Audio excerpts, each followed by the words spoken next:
بسم اللہ الرحمن الرحیم۔ السلام علیکم ورحمۃ اللہ وبرکاتہ۔ لرن ہولی قرآن میں خوش آمدید۔ الحمدللہ آج آپ کی خدمت میں سورۃ الشمس کی آیت نمبر 8 سے لے کر 11 تک پیش کرنے لگے ہیں۔ اللہ رب العالمین ہمارا پڑھنا پڑھانا اپنی بارگاہ میں قبول فرمائے اور اس کو صدقہ جاریہ سمجھتے ہوئے اپنے دوست احباب کے اندر شیئر کیجئے تاکہ تمام بہن بھائی سے فائدہ اٹھا سکیں۔ اور سبق کا آغاز کریں۔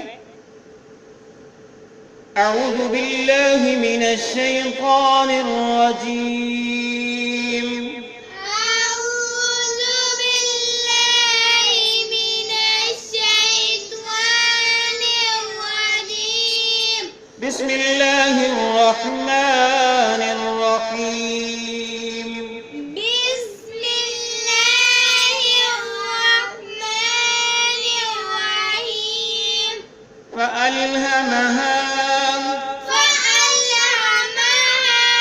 فألهمها فجورها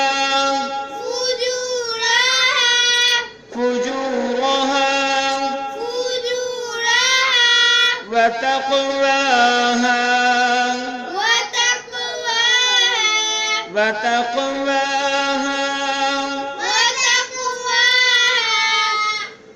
فألهمها فجورها وتقواها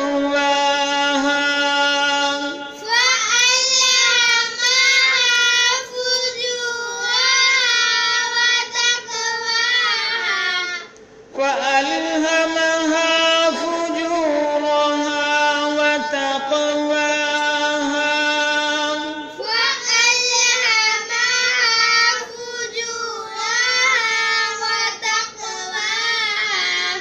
قد أفلح من زكاها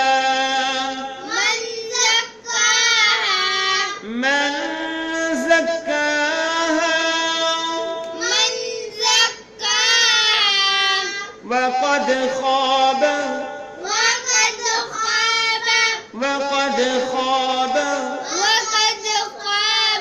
من دساها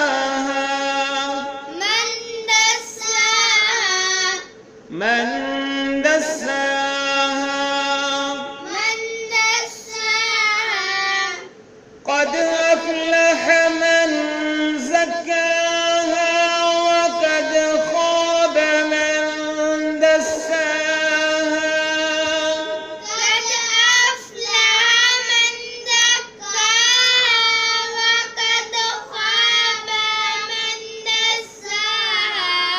قد أفلح من زكاها وقد خاب من دساها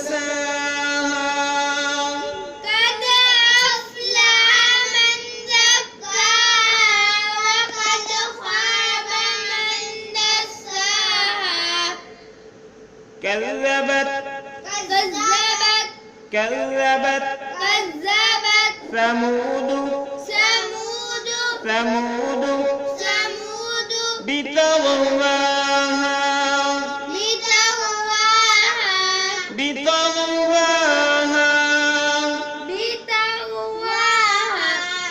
كذبت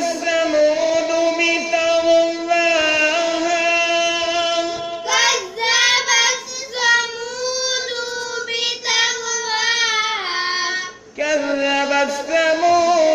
بطغواها كذبت ثمود بطغواها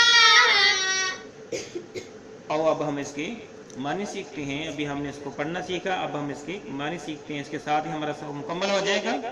فَأَلْهَمَهَا، پھر اس کے دل میں ڈالی پہچان، فَأَلْهَمَهَا، پھر اس کے دل میں ڈالی پہچان، فُجُورَهَا، اس کی نافرمانی کی، وَتَقْوَاهَا، اور اس کی پرہیزگاری کی۔ ہم حافظ آیت کا ترجمہ کریں گے۔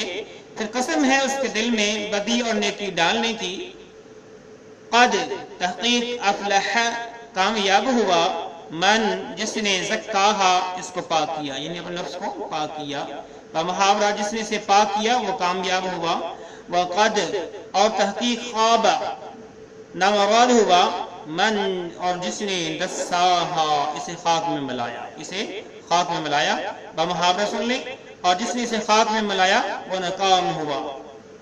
کذبت کذبت جھٹلایا، کذبت جھٹلایا، سمود نے بتغواہا، سمود نے بتغواہا اپنی سرکشی کی وجہ سے، بتغواہا اپنی سرکشی کی وجہ سے، اور محاورہ سمودیوں نے اپنی سرکشی کے بعد سے جھٹلایا۔ تو یہ ہے ہمارا آج کا سبق۔ اللہ رب العالمین سے دعا ہے کہ اللہ رب العالمین اپنی کتاب قرآن مجید فرقان حکیم کو پڑھنے پڑھانے اس پر عمل پیرا ہونے کی توفیق عطا فرمائے، آمین۔ السلام علیکم ورحمۃ اللہ وبرکاتہ۔